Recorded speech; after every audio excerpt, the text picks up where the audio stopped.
palabra y su sombra. Reflexiones filosóficas entre la esencia y la ausencia.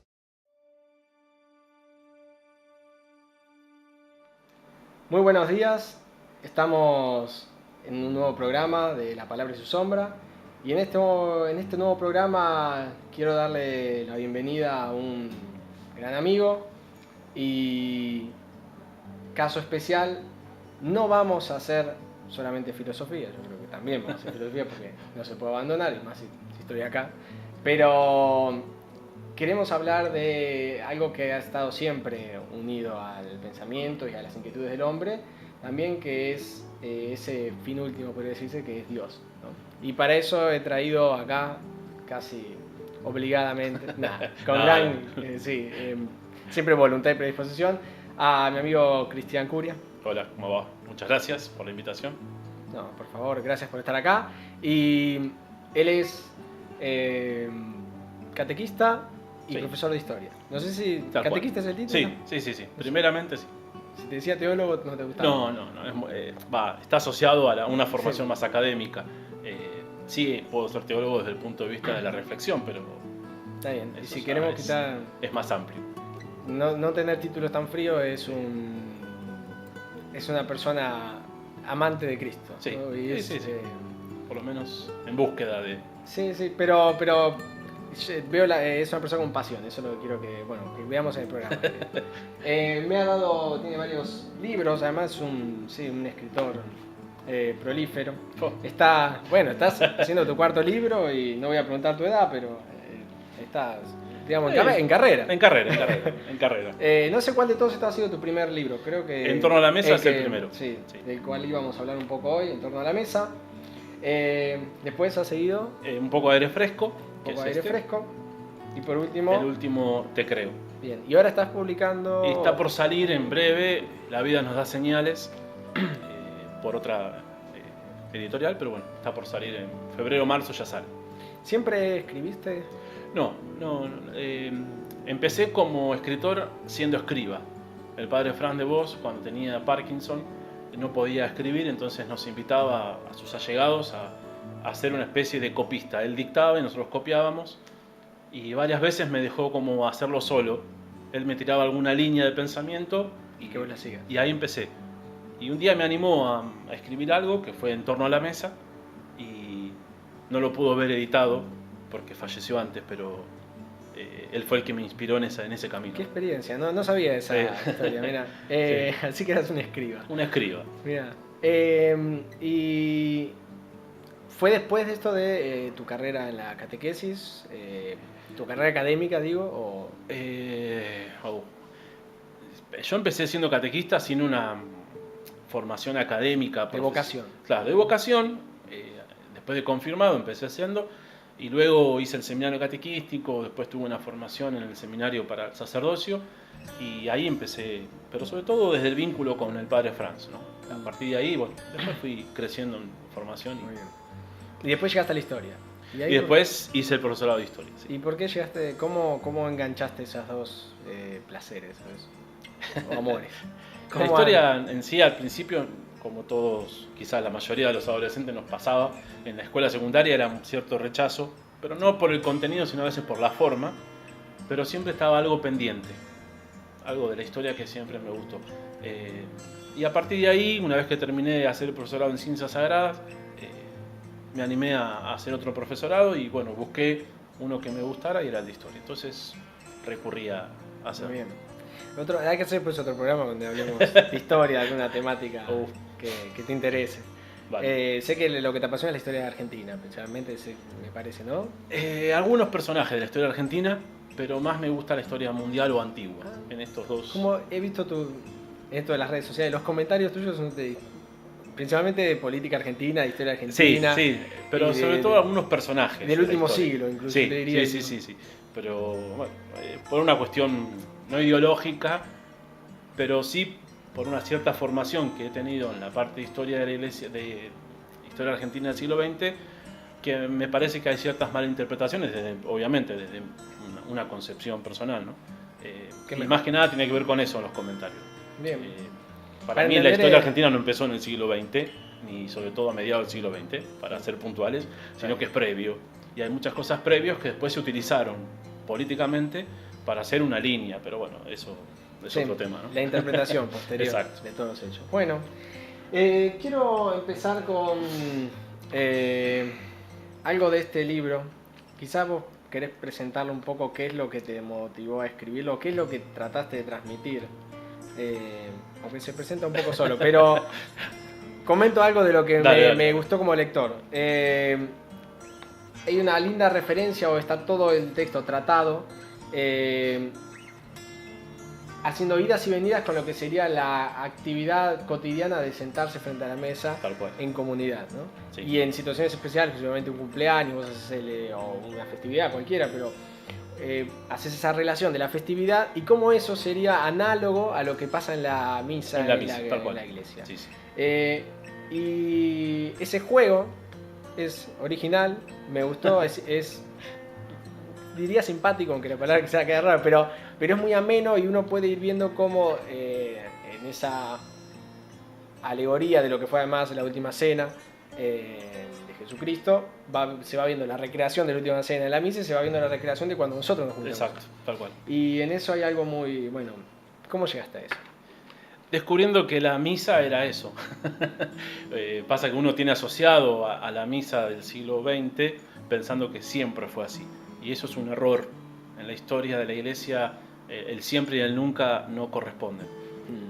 Sobre todo porque desde el punto de vista original la fe cristiana tenía la mesa como centro de lugar de reunión. Y no importa qué tipo de mesa era. Podía ser la mesa del cenáculo de una casa o podía ser la mesa en un lugar cerrado donde nadie podía ingresar porque estaban en persecución o solamente ingresaban un grupo de personas que eran perseguidas. Pero la mesa siempre tuvo un lugar destacado en la fe cristiana. Si uno relee el Evangelio, constantemente dice Jesús se puso a la mesa y dijo, se hizo esto en torno a la mesa y dijo, no había sillas, pero bueno, eran almohadones. Así que desde ahí comencé un poco a hacer. Por eso aclaro en el libro, no es un curso de liturgia, ni siquiera respeta los ritos como están establecidos, sino que va haciendo, de acuerdo a lo que hacemos en la mesa, la comparación, como decías vos, con la misa. No teniendo el orden litúrgico del rito, sino el orden celebrativo de la mesa, más que nada. Sí, sí, yo entiendo que en algunas cuestiones quizás es una extrapolación que sabés que tiene mucha relación, tiene mucho de ser esa esencia o ese valle que va por de fondo. Claro. Yo creo que no lo reducí simplemente a que la misa es, porque quizás yo para malos entendidos, ¿no? Es simplemente una festividad de un cumpleaños, o como que recrea eso, ¿no? Está vivenciado por algo, por ese hecho, o se podría hacer la analogía con ese hecho, pero ¿hay algo más? O... La misa es la actualización del misterio pascual. Y el misterio pascual de Jesús comenzó en una mesa, en una fiesta, que era la Pascua judía. Sí. Entonces no se pueden disociar. Si alguien lo disocia, es más bien una ideología religiosa, pero no una experiencia pascual de Jesús, del Evangelio. De hecho, comienza así. La última cena comienza así. Sí. Se puso a la mesa, tomó el pan, tomó el vino, tomó el pan y después el vino, ¿no? Era el rito típico judío, hebreo. No se pueden disociar. Obviamente que nosotros los cristianos les damos una connotación salvífica a lo que se realiza en torno a la mesa. Y el valor que tiene desde la experiencia redentora lo que Jesús hizo en su pasión, muerte y resurrección. Me surge una pregunta, Sí, quizá como, yo sé que es rara y de curioso y de pagano en algunas cuestiones, pero digo, ¿hubiera habido salvación sin la mesa? ¿Vos crees? ¿O que no hubiera habido salvación sin la mesa? la salvación no depende de la mesa. La salvación depende exclusivamente de Dios. Quizás tenga que ver con la simbología que tiene la mesa en torno a la función del anuncio del Evangelio o la salvación. Como no es individual la salvación, sino que es comunitaria, justamente la mesa cumple esa función. De convocar. De convocar, de reunir, de asamblea, de pueblo de Dios. Sí. Más que nada por eso. La salvación no depende de un objeto, gracias a Dios. No depende de un objeto. Si el objeto recuerda, trae al presente lo realizado por Cristo en un periodo de la vida. Sí, reactualiza o Actualización, tal cual. invoca. iba a leer algo, pero antes de eso quiero hacer una pregunta que me parece más importante todavía, que es ¿cómo llegaste a Dios? Vos. No sé si llegué. Bueno, ¿cómo llegaste a buscarlo? Creo que de lo que puedo descubrir, a veces me siento un poco, no culpable, pero sí, no encontraría la palabra, pero sí como raro en el sentido en que no tuve una experiencia mística personal que me transformara, es decir, a partir de acá dejo de ser pagano, ahora soy cristiano. Me encontré metido en Dios, en el misterio de Dios, y no puedo establecer cómo llegué a Él. Sí puedo descubrir que muchas veces Él estuvo más cerca de mí que yo de Él. No puedo establecer en un momento determinado. Es muy agustiniano eso que dijiste, ¿no? Puede ser, Vos estabas en mí, sin embargo, yo claro, no estaba tal cual. en ti. Sí, podría ser. Me gusta más la expresión de Pablo, ¿no? En Él nos movemos y existimos. Me parece que esa es la experiencia de que están los Hechos de los Apóstoles, Sí. que dice Pablo. Me gusta más esa experiencia. En Él nos movemos y existimos. No puedo establecer una fecha, ni un día, nada. Me descubro metido en el misterio. Y eso me asombra y a la vez me atemoriza, porque me ¿Te descubro... vino heredado de tus padres? Porque viste que es una fe que se hereda, toda la fe que Sí, obviamente, hay una práctica religiosa en la familia. No era gran practicante de la familia, sí de mi abuela Elvira. Pero después de meterme en una parroquia donde la fe era cotidiano, no era el rito. La fe era jugar, la fe era divertirse, la fe era de campamento, la fe era hacer tallarines para la gente que necesitaba, era esa la fe. Entonces como que no podía establecer algo específico de lo religioso separado de lo mundano. Era como una unión entre fe y vida que era cotidiana. Entonces no puedo establecer un parámetro de conversión. No, pero se nota todo eso en tus escritos, creo. Bueno, dale. Esa cosa de la fe en la vida cotidiana. En la vida cotidiana. Bueno, permitidme Dale. citarte, porque me parece que esta cita que tengo acá es bastante... resume bastante lo que en el libro querés expresar, ¿no? Dice, en la celebración cristiana, el lugar de ubicación es en torno al altar. En la misa, el centro de atención es precisamente este lugar, porque allí se hará el sacrificio del amor. Se actualizará el misterio pascual de Jesús, el Cristo. Es el altar, la mesa del banquete donde el pueblo de Dios, la comunidad de fe, quiere representar el misterio de Jesús y buscar el pan de vida que se ofrece para nuestra salvación. Este ara del sacrificio es Cristo, porque toda nuestra fe es personalizado en Él. La ley, la palabra, el sacrificio, la comida, la bebida, el anfitrión y la mesa. Sinceramente tenemos frente a nosotros un desafío muy lindo, el de aprender a estar en torno a una mesa, alrededor de alguien, porque nos descentramos, poniendo el acento en los demás, en sus historias, vidas, momentos, etc. Este desafío nos posibilitará seguir viviendo como verdaderos seres humanos que hacemos cultura. Sentarse a comer con otros nos educa, nos hace respetar los tiempos, los gestos, etc. Y esto es fundamental para la vida comunitaria. Una persona sabe vivir en comunidad en la medida en que sea capaz de compartir frecuentemente su vida en torno a mesa o en derredor de alguien. Esa cita me encantó. Bueno, me alegro que te haya gustado. Me gusta esto de una persona puede vivir en comunidad cuando aprende a compartir en derredor de alguien o en la mesa. Sí. Y el tema de la relación con la cultura, o sea, me parece que eso es lo que hablabas recién, ¿no? Está interrelacionado la fe con la vivencia comunitaria, la cultura, y no haces esa religión abstracta o aislada. Es que a veces la religión termina separando, o las religiones terminan separando. Pero hay principios religiosos que están en todas, y justamente la mesa está en todas las culturas y está en todas las religiones. Y entonces tiene un valor importante, más allá de qué hace cada religión en torno a la mesa, o en torno a quién, pero sí cumple un lugar muy importante en cada religión, en la vida cotidiana, en el estudio, en el trabajo, en la familia. La mesa tiene un lugar preponderante, y en la fe cristiana más, porque comenzó así, ¿no? Sí. Es un lindo símbolo, y es más que un símbolo. Sí. Y esta cuestión de que me gusta también que hablas del anfitrión. El anfitrión es Cristo. Sí. Y como buen anfitrión nos invita y nosotros vamos a celebrar con Él, pero también vamos a buscarlo. O sea, es un anfitrión que de alguna manera vamos a encontrarnos a buscarlo. Claro. ¿Cómo es la relación esa del anfitrión y sus invitados? Y a la vez es anfitrión, es lugar, porque es la mesa, y a la vez es la comida. Sí. Es muy... la ligazón es muy fuerte, pero es un desafío muy, muy constante para el cristiano. Porque hemos de creer que aquel que nos convocó está en el lugar físico de la mesa, que es el altar, pero a la vez es la comida. Y ahí está uno de los desafíos de la fe cristiana. El anfitrión se hace alimento de salvación. No es simplemente un recordar algo que pasó, sino es algo que se hace hoy. Es interesante la tríada que pones. Sí. Es la fiesta, el lugar de la fiesta. Es la comida, es el banquete y es el anfitrión. Es el anfitrión. Por eso, en el rito litúrgico, cuando los ministros que presiden llegan al altar, lo besan. Porque es el lugar donde se va a hacer el sacrificio. Pero a la vez es el que se invita y a la vez es el alimento que se ofrece.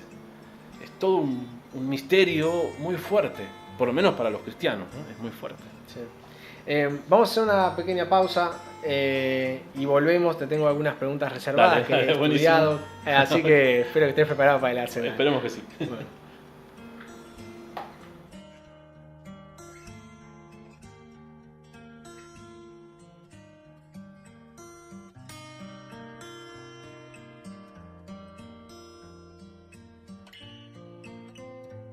Bueno, volvemos. Estamos entonces dialogando en torno... nos falta una mesa, ¿no? Para haber sido más propicios. Con Tal cual. Cristian Curia sobre los libros y las producciones que tiene y sobre las reflexiones en torno a la mesa de Cristo. Me gusta una frase, una cita que quisiera que nos expliques. A ver. Porque vos ponés ahí, recalcadamente a propósito, la mesa escandalosa. Sí. Sí, viendo en lo que veníamos hablando, ¿no? De digamos, en la iglesia, en toda la... no me estaría saliendo el nombre, ¿no? Pero digamos, digamos, en la revivificación del misterio de Cristo, en la última cena, ves una analogía o una recreación de lo que sucede en la mesa cotidiana del día a día. Y vos ponés, esta frase de la mesa escandalosa. La mesa escandalosa. Bueno, primero aclarar el término escándalo. No es de farándula. No es el escándalo que estamos acostumbrados en los medios de comunicación. El escándalo tiene que ver con lo que dice Pablo. Jesús es escándalo y locura. Uh-huh. Jesús es eso, ¿no? Escándalo para los griegos y locura, ¿no? Para los necios. Incluso Marcos, en capítulo 6, menciona que Jesús es motivo de escándalo. 6, creo que es el versículo 6, si mal no recuerdo, que Jesús es motivo de escándalo. Escándalo tiene que ver con tropiezo o porque plantea algo que está fuera del parámetro establecido. Bien, desde este punto... De ahí se agarran para el Cristo revolucionario a veces, ¿no? Quizás, pero bueno, a veces inadecuadamente, pero sí. En esto, Jesús plantea una fe abierta a todos. Y muchas veces ciertas prácticas religiosas terminan siendo reduccionistas para algunos. Entonces, desde esta perspectiva, propongo la mesa escandalosa. Si uno relee los textos de Lucas, sobre todo en Lucas, las comidas de Jesús come con los que no están en condiciones de. Por ese motivo lo propongo. Es excelentísimo. Jesús come y se sienta a la mesa de gente que no está en las condiciones sociales, religiosas y políticas de su tiempo. Pues incluso hace una referencia con la Eucaristía, con un viejo mandato que yo también lo escuché de vuelta. Yo no soy un experto, entonces digo lo que escuché y lo que uno vivió cuando era joven yendo a misa. Pero esta cuestión de que no hay que tomar la comunión si no se ha confesado antes uno. Y vos haces una referencia de invitar a todos. Claro. Porque haces esta referencia de que también a los pecadores y que... La mesa de Jesús era con pecadores. La última cena es con pecadores. Con el que lo negó, con el que lo entregó, con los que se fueron, con los que lo abandonaron, es con todos. Después, en un periodo determinado de la historia de la Iglesia, se puso ese parámetro que, bueno, puede ser válido para algunas concepciones religiosas, pero no tienen cierto fundamento bíblico ni teológico desde el punto de vista cristiano, porque Jesús se ofrece a todo. Y de incluso la Iglesia, cuando retoma esta línea, tanto en el Concilio Laterano IV, como en Trento, como en Pío X, que es el Papa de la Eucaristía y de la Catequesis, establecen que la Eucaristía es remedio. Si es remedio, es para los que están enfermos. Es remedio y antídoto. Por lo tanto, no es para los que están sanos, sino para aquellos que están enfermos o tienen alguna sintomatología de enfermedad. Podría ser que todos somos patológicos igual en la... No sé si tanto, pero bueno, digo desde el punto de vista de esto, ¿no? Es decir, que la gracia de Dios, si uno tiene que estar en gracia para recibir a la gracia, ya no es gracia. Porque la gracia es gratis. Sí. Si es gratis, no tengo que dar nada a cambio. Pero yo preguntaba, porque digo, ¿quiénes están sanos en la... Solo Dios. Bueno, todos somos patológicos en la misa. Solo Dios. Todos necesitamos el antídoto. Todos. Esto me parece que está ligado a... Yo tengo 3 preguntas que quiero... Wow. O sea, ya te hice una. La segunda, vos en un momento tenés una cita que me parece también ahí polémica o interesante, que decís... la desgraciada forma de entender el pecado original como una mancha. Claro. Y no lo aclaras mucho del texto, o sea, y me hubiese gustado ahí un pie de página. Entonces por eso digo, te lo voy a preguntar ahora. Ahí lo insinué, pero lo trabajo más en Te Creo, en el libro Te Creo. Lo trabajo un poco más el tema de la... ¿Cómo es esto de la mancha? ¿Cuándo empezó esta concepción de la mancha? ¿Y por qué es desgraciada esta visión del pecado original como una mancha? Claro, porque tomamos, a ver, la gran visión que hay en muchos cristianos es que el pecado parece ser una mancha que se borra con un rito. Entonces, me bautizo y se borró el pecado original. Hago esto, se borra el pecado. Si me confieso, se borró el pecado. Entonces termina siendo como algo... Un formalismo. Claro. Y no se vislumbra la eficacia de la gracia como bien, y tampoco se tiene una cosmovisión del pecado como mal. Entonces, el pecado es una mancha que la puedo borrar o por medio de un rito, o por medio de una indulgencia, o por medio de un sacramento. Pero no tiene una concepción de qué es el mal. Y por otro lado, ¿qué es la gracia? Porque la gracia parece ser algo que se adquiere en función de un rito, y no es así. Entonces, lo que nos han enseñado del pecado original muchas veces tiene que ver con esta concepción. El Concilio de Trento, cuando plantea el borrar el pecado, lo plantea que el pecado original se borra no por sustracción, no porque se saca, sino porque se da tanto que borra, desplaza. Entonces, ahí hay un gran cambio de mentalidad con respecto al pecado. El pecado no se saca, sino que es tanta la gracia que se da que se desplaza. Es por desplazamiento, no por sustracción. ¿Cómo habría que entender entonces el pecado en esta nueva forma? No como El una pecado mancha, como... es una ofensa a Dios. Dicho, hay una frase de Santo Tomás que a mí me gusta mucho, que ofendemos a Dios en la medida que nos ofendemos a nosotros mismos, como persona, ¿no? No como... Sí. El pecado es una ofensa a Dios, al hombre, a los demás, a la naturaleza, al mundo. Es la ruptura de la armonía de la persona. Eso es el pecado. Lo puedo considerar así. Ahora, la gracia no requiere que yo subsane esa desarmonía, sino que la gracia se brinda para armonizar. Entonces tiene una función de remedio y de antídoto. Tiene una función de curación, de liberación y de sanación. No me tengo que sanar para recibirlo, porque si no ya no es gracia, ya es un premio. Y San Pío X, el patrono de los catequistas, el que abrió el sagrario adentro de la iglesia, dice eso, no es un premio a la virtud, sino que es un auxilio a la debilidad humana. Desde ese punto lo planteo un poco en torno a la mesa. Más humanitaria, claro. Planteas. Quiero la tercera cuestión Pregunta. que tenía entonces. No es una pregunta específicamente, pero vos, igual que muchos catequistas, yo lo he escuchado y me parece que hay verdad ahí, pones lo que sería la parábola del Padre Misericordioso como la gran enseñanza bíblica o el gran modelo de... La misericordia. ¿Y Quisiera que, a pesar de que es conocida, nos relates un poquito la parábola, a tu modo, A mi modo, sintetizada, no. y que nos la expliques, así con toda esa función catequística que te tiene que estar imbuida.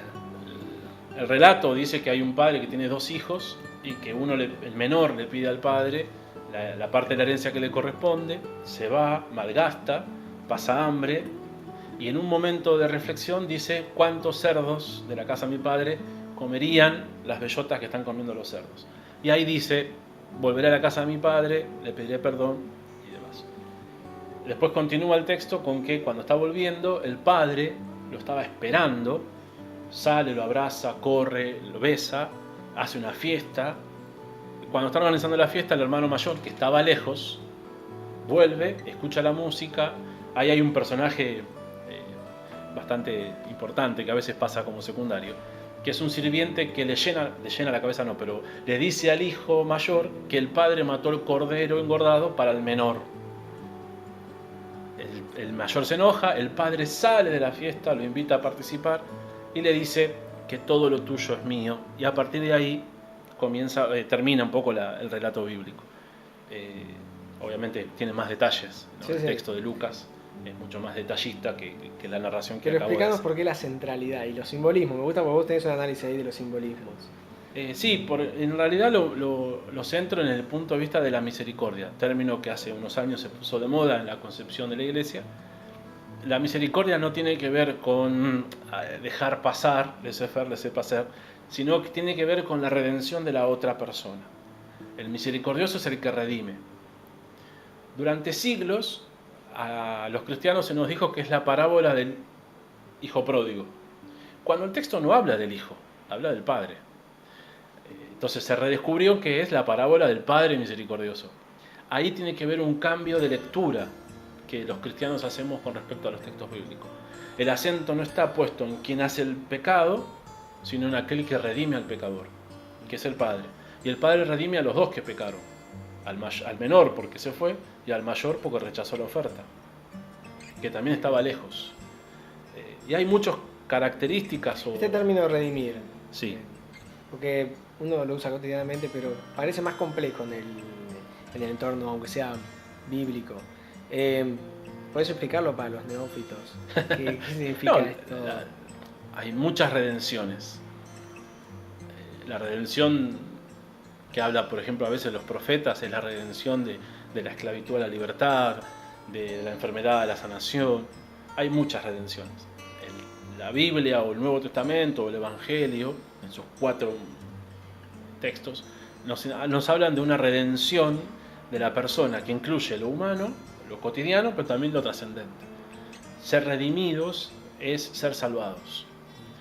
Una salvación que está garantizada por la acción salvífica de Dios y no por el acto humano, ¿no? Entonces lo que trata de mostrarnos algunos textos bíblicos es esto: Dios que está empecinado en la salvación del hombre y lo redime y le brinda al hombre todo lo que él es. A partir de ahí se constituye una religión, que es darle gracias a Dios por los beneficios recibidos. En ese sentido, podría ser que redención, salvación y religión están como unidas, ¿no? en esta trilogía. Entonces siempre es un cambio de estado que se restituye una especie de forma original que debería haber. La salud de la enfermedad, Volver la salvación. Así que, y tenemos los demás simbolismos, pero vamos a hacer un pequeño corte y Dale, volvemos. ¿Sí?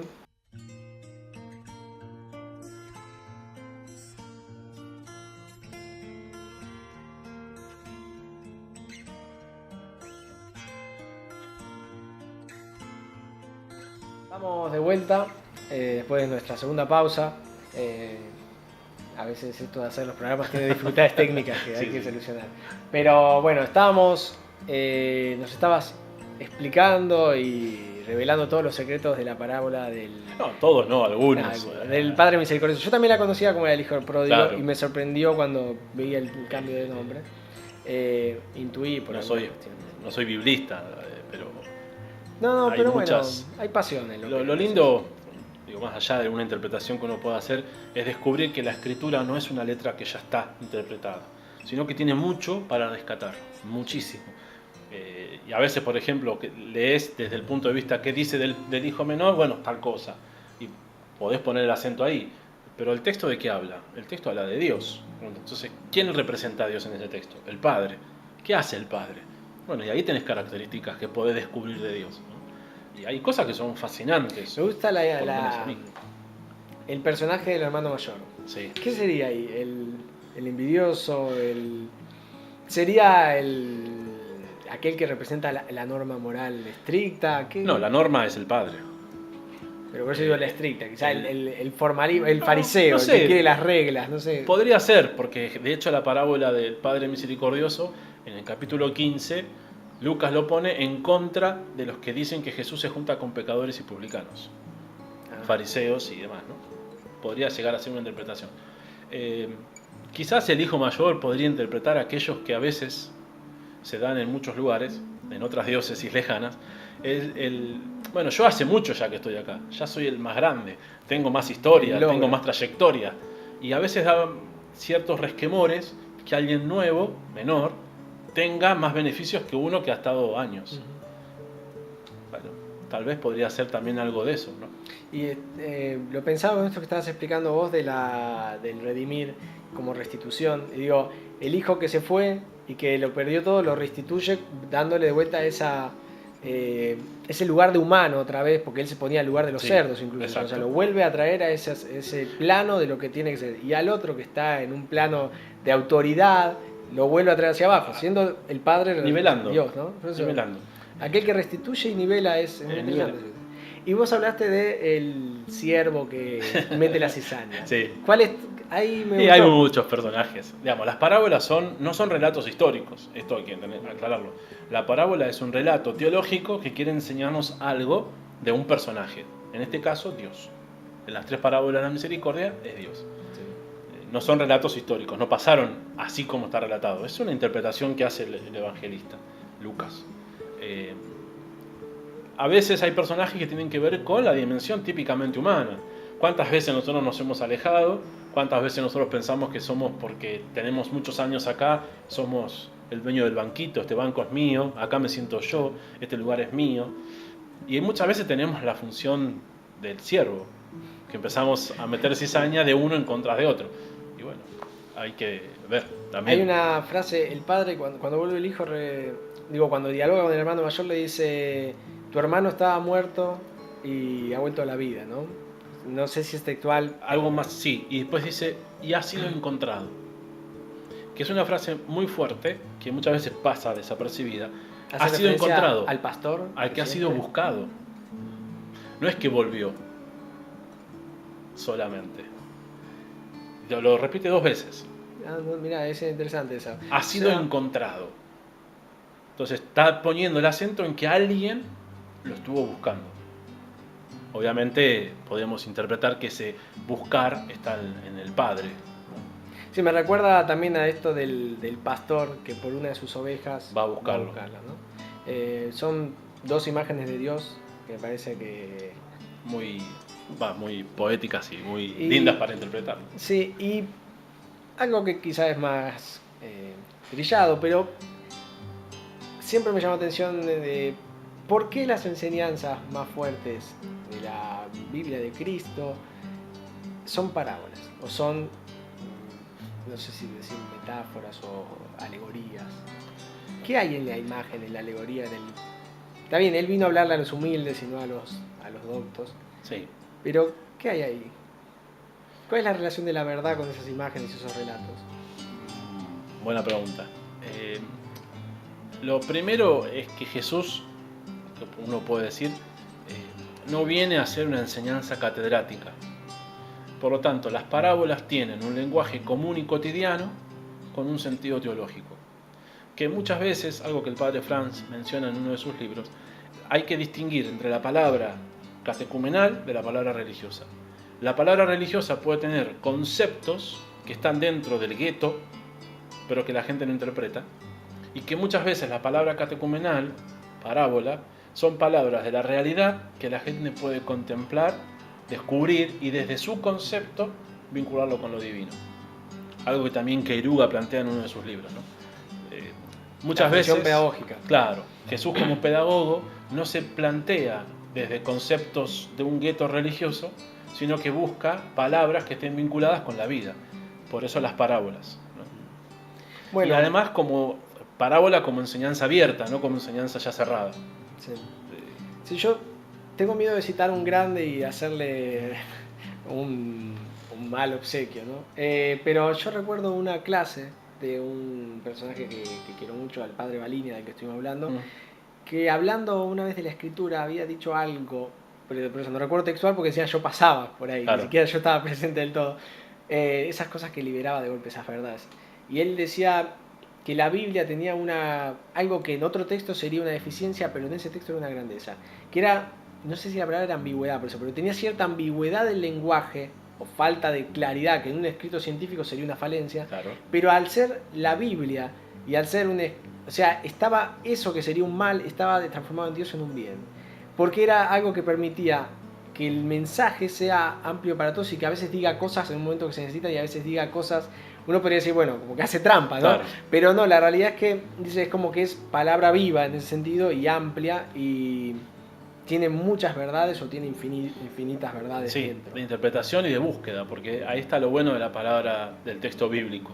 No está cerrado, no fue ya está. No, hay muchas palabras que tienen como aperturas, que van sacando nuevas, no nuevas en el sentido de novedosas del hoy, sino que están dentro del término, como son palabras traducidas de otros idiomas, muchas veces en el idioma original tienen mucha simbología o interpretaciones y nosotros la reducimos a una. Sí. No, la redujimos a una. Abogado, paráclito, abogado. No, hay mucho más, es consuelo, ¿viste? Entonces, cuando uno empieza a interpretar desde la apertura, hay cuestiones que son novedosas y que ayudan a esto que hablábamos hace un ratito, ¿no? De la redención de la persona.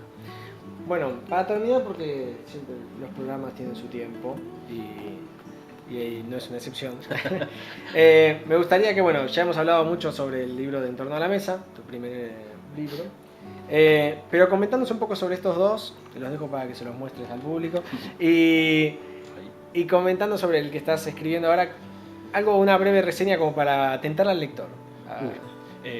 Bueno, un poco aire fresco tiene que ver con una frase del Papa Juan XXIII, cuando convocó al Concilio Vaticano II de abrir las ventanas para que ingrese a la iglesia un poco de aire fresco. Lo que planteo en este libro es el tema de la espiritualidad. Acá está basado en el catequista, pero se puede aplicar a un creyente. Y en este libro Te Creo, la propuesta que hacemos es una propuesta pastoral mirada desde Jesús, desde una pedagogía de Jesús centrada en dos fidelidades: la fidelidad a Dios, al hombre, la noche oscura, que planteo en un capítulo, donde hablo de distintas visiones inadecuadas que habla el documento de Puebla, sobre el hombre, sobre Dios, y por último, la alegría de la fe como un sentido de la santidad del creyente. Y el nuevo libro que está por salir, La vida te da señales, es un libro que está planteado desde gerundios. Estamos acostumbrados al deber ser, ¿no? Hay que hacer esto, hay que hacer esto, hay que hacer esto. Bueno, lo que planteo en el libro es gerundiar, es decir, plantear la evangelización desde lo que estamos haciendo, no desde lo que debemos hacer. Entonces, Interesante. Testimoniando, no tengo que dar testimonio, dando testimonio, testimoniando, anunciando, no tengo que anunciar. El tengo que tiene que ver con una orden que manifiesta una carencia. ¿Cuál es? Que no lo soy. Tengo que anunciar, quiere decir que no soy anuncio. Tengo que dar testimonio, quiere decir que no soy testimonio. Lo que planteamos desde el libro La vida nos da señales es esto, justamente. La vida nos da señales y desde esas señales, haciendo, comunicamos lo que creemos. Me voy a tomar un atrevimiento porque me quedó... Hablaste de algo que me acordé que quería charlarlo y bueno, perdón si se extiende un poquito más, pero... hay algo que al leer el texto y al conocer la voz se dan mutuamente, que es el tema de la misa como una fiesta, la religión como una celebración y el tema que vos decías recién de la alegría incluso como muestra de la prédica y de la fe.